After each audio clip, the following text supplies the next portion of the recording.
So I've been here for a few months now, but I know that most of you probably don't know me on a real personal level. And so if I were to describe myself to you guys, one word that I would have to include is competitive. Okay, I'm an ultra competitive person. I love competing. I've always been that way. I love I love playing games. Whatever it is, I just love competing. But maybe more than that, I absolutely hate losing. Okay, so if I'm going to do something, I'm going to try to win it. Doesn't matter if I'm playing Uno with my grandma. Doesn't matter if I'm playing soccer with my 4- and 5-year-old neighbors. I'm going to try to win. And honestly, this is a bit of a character flaw for me, and I'm working on this, but that's just who I am. But one thing these past few summers that I've really enjoyed doing is playing pickleball. Any pickleball fans in here? Okay, so a few of you guys. Pickleball is one of the fastest growing sports in the world. I love playing it. I love playing it with my friends. And a few weeks ago, over Labor Day weekend, I went to my fiance's house and hung out with her and her family. And I have a picture of her. She's obviously the one next to me. On the far end is her brother, Nolan, and then his girlfriend, Claire. And we're all pretty close. We went to college together, hang out in the same group. They're all like family to me. And so we went to play pickleball, and because they're like family to me, that just like emphasizes me wanting to win even more. Because I hate to lose, but I hate to lose to my close friends and family. So we go and play pickleball. We played for probably like an hour and a half, 2 hours. Let's say we played 10 games. Ashley and I won 9 out of the 10 games. Okay, so very successful day for us from what I thought. We only lost 1 game. I had a blast. I thought it was a ton of fun. But we get in the car, and we're heading back to her house, and she's kind of quiet. And I'm just kind of letting her be. I don't know if she's tired or what's going on, but I don't really say anything. I just let her be. But we get home, and I can tell that something is still off, and so I ask her what's wrong. And she tells me that she didn't have any fun. And I'm like, what? Like, we won 9 out of 10 games. We made them look like fools. Like, what do you mean you didn't have any fun? This was awesome. And she said, there wasn't one time when we were playing that I felt encouraged. I felt lifted up. Every time I made a mistake, it was my fault, and I just didn't enjoy it. It was in that moment that I knew I screwed up, okay? I screwed up pretty bad. I let the competitive side of me take over, and I wasn't very loving to her while playing pickleball. And when she said that, in that moment, I wanted to deny it, right? I was like, there's no way I was like that. Like, I think you might be over-exaggerating. But as I reflected on it and thought about it, I was like, okay, she was right. She was 100% right. I was a little over the top, and I needed her to tell me that. Even though it hurt, even though I didn't like to hear that, even though it was an uncomfortable conversation, I needed her to tell me the truth in that moment, and I needed to know how she felt about the day of pickleball. But I don't know if you've ever been in a moment like this, when someone says something to you and it kind of offends you, it might hurt you, and you don't really like it. But on the other side of the coin, you know that what they're saying is the truth, and you know what they're saying is something that you needed to hear. I think one of the most loving things that we can do as friends is challenge our friends in different ways.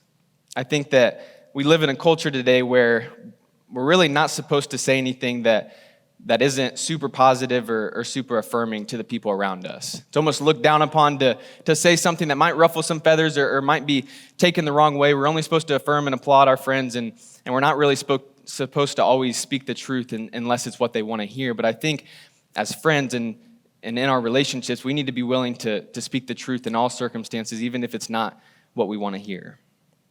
We need to be people that will tell the people around us what they need to hear, not always just what they want to hear. And I know this is not a comfortable thing to do. It's not a fun thing to do. I don't know about you, but when I hear the word confrontation, I'm just like, stay over there. I'm good over here. I don't want any part of that. But as we're talking about friendships and we're continuing this series, Going Places, looking what it's like to have friendships that are honoring to God and pushing us towards God, then sometimes that means we have to challenge the people around us. It means that we have to challenge our friends in some different ways. And the 2 big questions that I want to answer tonight is, why do we need to challenge our friends?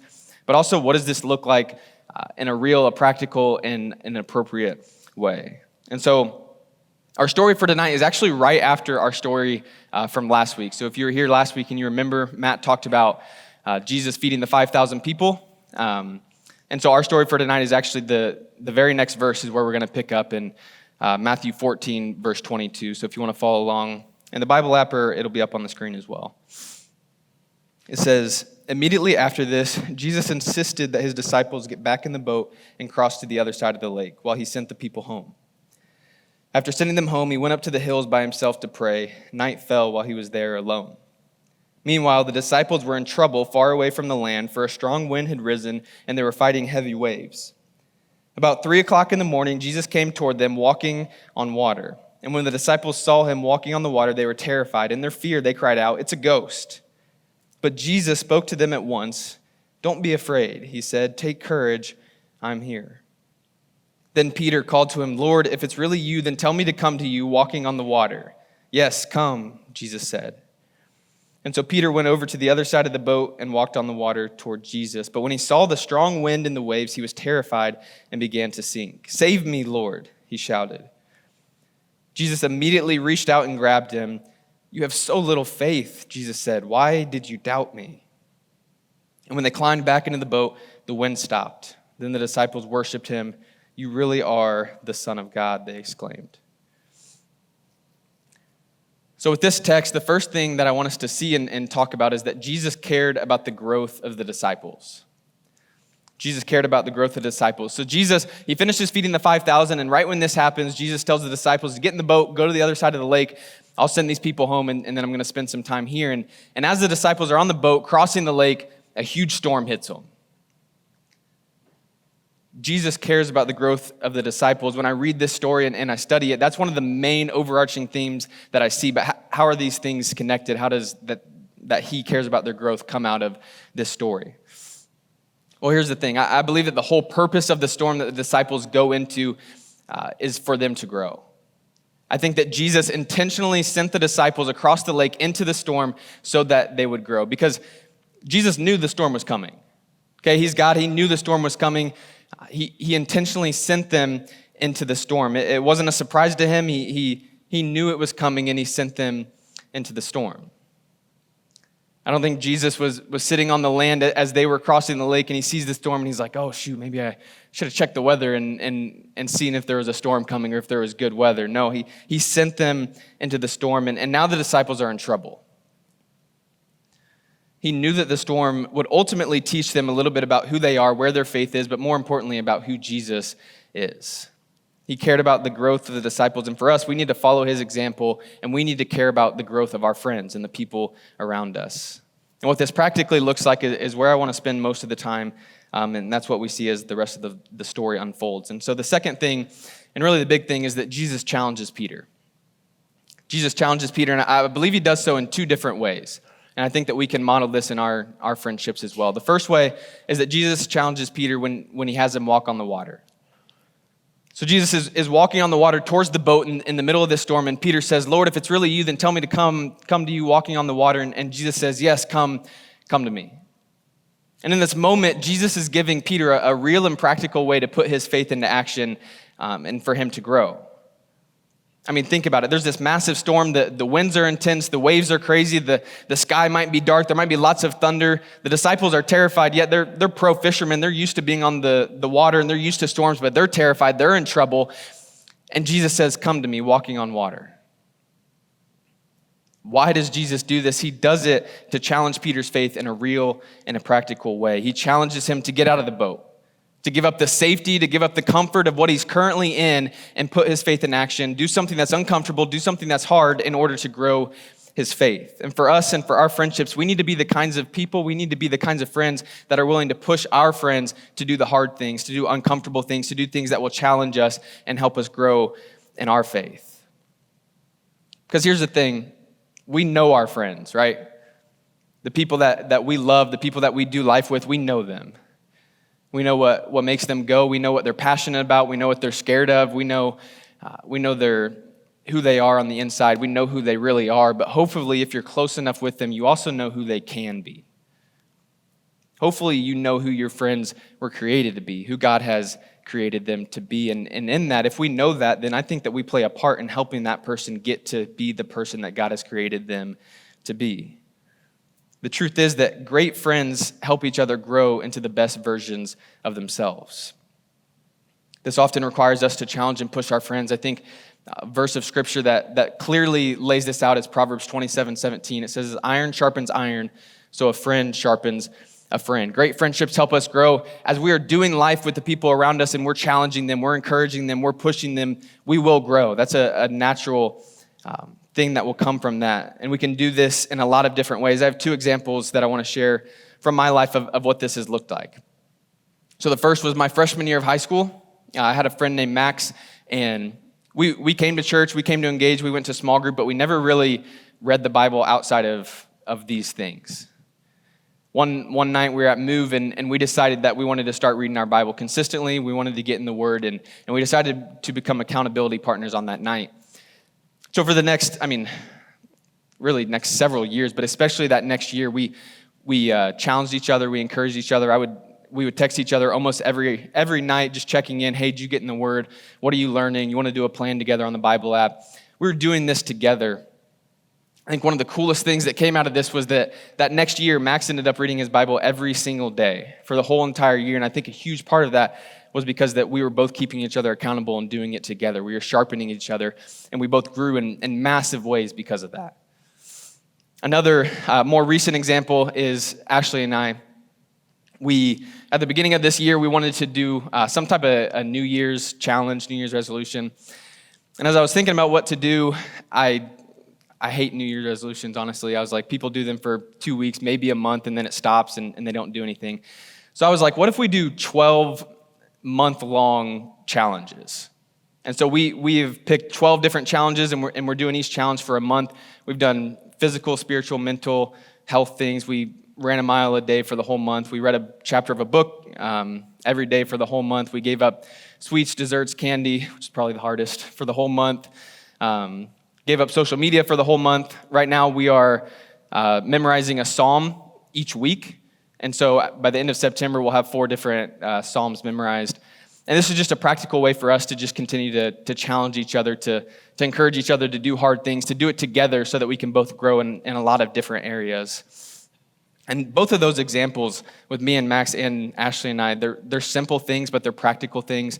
And we're doing it together. We cared about each other. We cared about growing into a better person. And so we're challenging each other in those ways. And I think there's a lot of ways that we can be doing that with the friends around us. The second challenge that I see in this story is when Jesus challenges Peter when he's sinking. Okay, so Peter's walking on the water. And in this moment, when he's walking on the water, he takes his eyes off Jesus and he starts to notice the wind and the waves around him, and then he starts sinking. And right when this happens, Jesus, he reaches a hand out, he grabs Peter and he saves him, but then he says, "You of little faith, why did you doubt me?" So Jesus, in this moment, he basically calls Peter out, right? He confronts him, he says, "Why did you have such little faith?"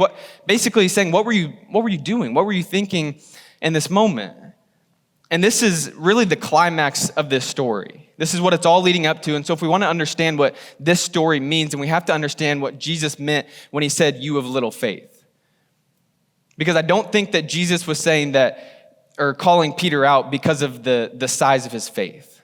He wasn't calling Peter out because he had little faith. What Jesus is doing in this moment is calling Peter's faith out because he took his eyes off Jesus. Because Peter had faith, right? I mean, he got out of the boat and he's walking on water in the midst of this crazy storm while a bunch of other disciples are staying in the boat, scared and terrified. So Peter had faith, but the moment that he messed up was when he took his eyes off Jesus and started focusing on the things around him. And so when Jesus says that he has little faith, he's saying not that he didn't have faith, but he's saying that in that moment, the object of his faith was in the wrong. Peter had faith, but he took his eyes off Jesus. And so it isn't the size of our faith that truly matters, but it's the object of our faith. Jesus isn't saying that in the moments when life gets hard and we're struggling or we have doubts or we're going through a tough season, a storm in our life, he isn't saying that we need to just muster up more faith and have more faith or have stronger faith. He's saying that we need to keep our eyes on him. He wasn't condemning Peter for his lack of faith. He was telling him to keep his eyes on him. Your faith is only strong when the object of your faith is strong. When we keep our faith in ourselves or our friends or our situations or our skills or our talents, our faith's not strong. But when we keep our faith in Jesus Christ, then that is when we are strong. But Jesus in this moment, he is a friend to Peter by simply asking him a question. Why did you doubt? It's not necessarily harsh, it's not judgmental, but it's the truth, and it's what Peter needed in this moment. And here's what this looks like for us. We need to be willing to call out our friends, to correct our friends, and to speak truth into our friends' lives. Jesus intentionally corrects the focus of Peter's faith by calling it out and basically telling him that he was in the wrong. And I understand that calling out your friends and correcting them is probably not something that sounds super fun. It's not something that you're probably excited about. It's probably not something that a lot of us are doing on a regular basis, but this is something that's absolutely needed in friendships. We need to be the kinds of friends that aren't afraid to tell their friends when they're doing something wrong, to help them live the life that God has called them to live. Proverbs 27:6 says, "Wounds from a sincere friend are better than many kisses from an enemy." This is the idea that sometimes the truth hurts. Sometimes we don't want to hear the truth. We don't want anything to do with it. But if we want to keep maturing and growing into the person that God has created us to be, then we need the truth. We need someone to speak the truth into our lives. We need them to tell us when we're screwing up. We need them to tell us when we're walking down the wrong path. We need them to tell us when we're doing something that we shouldn't be doing, because a lot of times we're blinded to that, right? We can be in a relationship. We can be in a situation or a scenario, and we don't even realize that what we're doing is wrong, right? I mean, think about my pickleball example from earlier. I thought it was a great day. All right, I thought it was so much fun, but Ashley had a different perspective and saw something that I didn't see in myself, and so she called me out because of that, and that's what I needed. And we need friends that are willing to speak the truth into us, because sometimes we don't even realize what we're doing. Being a good friend means that sometimes we're going to have tough and uncomfortable conversations, but we do it because we care about our friends. We do it because we love our friends, and we do it because we want to see our friends grow. So similar to how Matt did last week, I want to just outline a few practical ways of what this looks like in our lives and how we can put this into action. So the first is that we have to choose to care. We have to choose to care. If we're going to challenge our friends, whether it's kind of the first example that I talked about doing hard things, if we're going to challenge them by confronting them and speak truth into them, it has to come from a place of true care and love. We have to make sure that in these moments, in these conversations, we are making sure that our friend, the person that we're talking to, knows that we are doing this because we truly love and care about them. They have to know that we're not judging them, we're not trying to be mean, we're not thinking less of them, but we truly care about them and love them, and we want to see them grow into the person that God has created them to be. Love has to be at the forefront of this. It has to be the number one thing. We have to check our motives before we go into these conversations, and we have to make sure that our friend knows that we truly, truly care about who they are. The second is that we can't stay silent. We cannot stay silent. I know that this is the easy thing to do. This is what I want to do in moments like this, but we can't stay silent. If we truly love and care about our friends, then we have to speak up. Right? It's not loving to see something and then not say anything or not try to do something about it. We also have to realize that it's not on us to change who they are, to change what they do, but it is on us to speak truth into them and to at least tell them what we see. So an example, it's not the best example, but I think that it'll paint the picture.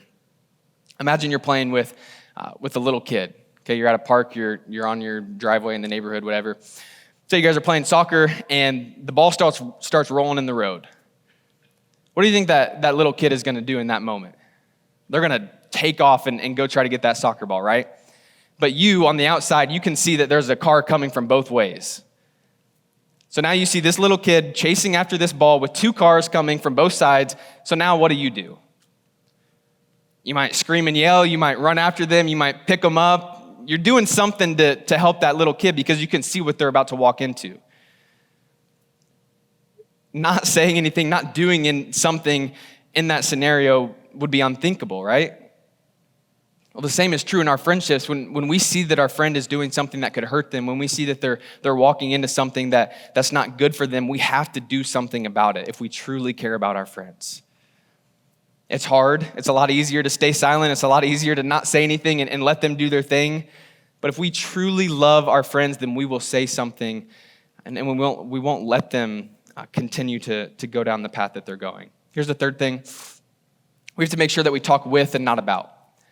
So again, in these moments, in these situations, we have to make sure that we are going to our friend and talking to them. We have to make sure we're not gossiping, we're not spreading concerns or telling other people about what they're doing, but we have to go directly to that person and talk with them. And I think with all three of these things, with everything that we talked about tonight, a prerequisite is that you have a relationship with that person. Okay, so you're not gonna to challenge someone or confront someone that you're not really friends with or you're just acquaintances with or just classmates with. Like, if you're gonna be doing any of this, it's the people that you truly do life with, that you love and have a strong relationship with. Big idea for tonight is that great friends aren't afraid to challenge each other.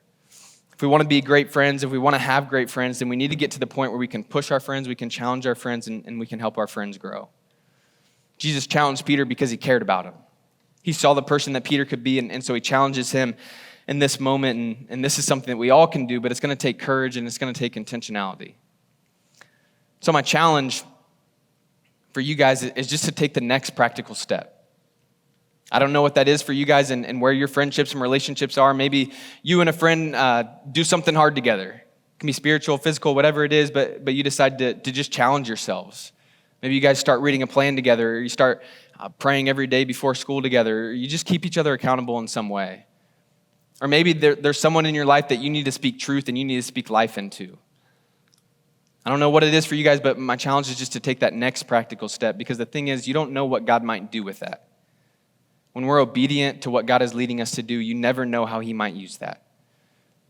Your challenge to your friend could be the very thing, the very nudge that God uses to completely transform and change that friend's life. So be obedient to whatever God might be calling you to do. And the question that I want you guys to think about as you head to small groups is, what can you do to help your friends grow into the person that God's created them to be?